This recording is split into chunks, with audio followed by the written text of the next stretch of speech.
Welcome to the Garden Report after the Celtics beat the Philadelphia 76ers 110-106. I am Jared Weiss. I am surrounded by Jimmy Toscano as if he is Joel Embiid. You sound kind of sexy. I know you said you had a little voice thing going on, but Yeah. I can't even tell. I mean, you can't really tell just because I'm eating the microphone as much as Yeah, we possible. talked Eating it about like that. a Blue Apron meal. Don't forget Blue Apron. You Oh. get 3 free meals and free shipping. Go to blueapron.com/Garden Report. But the show is brought to you by ZipRecruiter.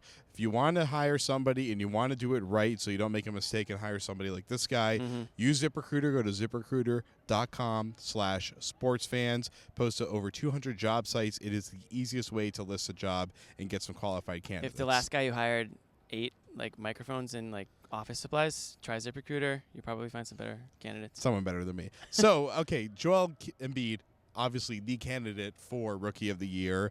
Looks like he's Okay. actually an all-star what you did there. candidate. The votes are coming in this morning at shoot-around. He said that it was a great honor and he's excited. That's and a then little it was much. it's brought to his attention that could mean he finally gets his girlfriend, rumored to be Rihanna, because he did ask Rihanna out on Twitter. Tonight, he had a performance that would really impress Riri.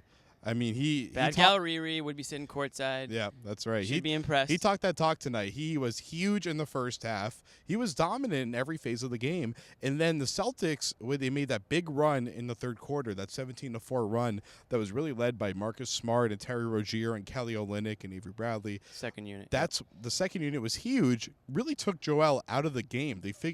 Amir Johnson and Kelly Olynyk really figured out how to defend Joel in the post. Olynyk with really good positional defense, getting low, lowering his center of gravity. Amir Johnson had some he was like telepathic in his swipes tonight.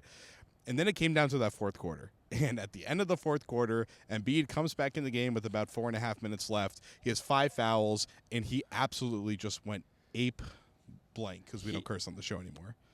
Did we ever curse on the show? I am sure I let a few slip. Okay, I just want to say Embiid threw down the hammer of Thor in the fourth quarter there. 1 second he was at the three-point line, and On Al Horford. 0.1 seconds later, he was throwing down a vicious dunk.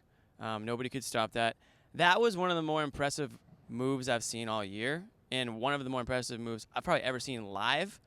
And I'm just talking like this guy, he moves like he's 6 feet, but he throws it down like he's 7'2" from the free throw line or wherever the hell it may be. We'll beat that one out.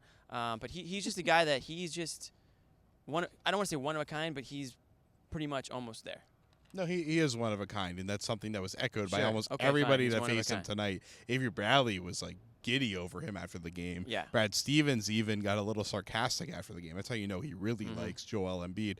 I was standing on the court, kind of up, really just kind of right behind Joel Embiid, probably a little bit too close, watching him and Ben Simmons work on their pick and pop game, and his power is incredible. His movement is so graceful and agile, and he really is like 7'2". He might even be 7'3" at this point, but he is absolutely massive. And as someone who interacts with 7-footers all the time in this profession, Joel Embiid is like intimidatingly Like they big. step on you and stuff. Yes, Right. like they constantly step on me. Right. Embiid could And eat me. me for lunch. He could eat me like a microphone. It's ridiculous. He wouldn't, but he could.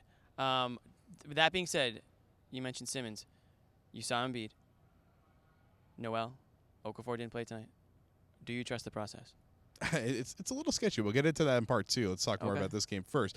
But yeah, stick around. the process is not working for Okafor at all right now. Simmons coming along. This was actually Simmons' first trip on the road with the Sixers because he broke his foot. So let's talk about the end of that game some more. The Celtics process. That's true. The Celtics process was huge. Let's go. We can fast forward. Well, first off, they had some really good defensive Let's plays. fast forward to the fourth.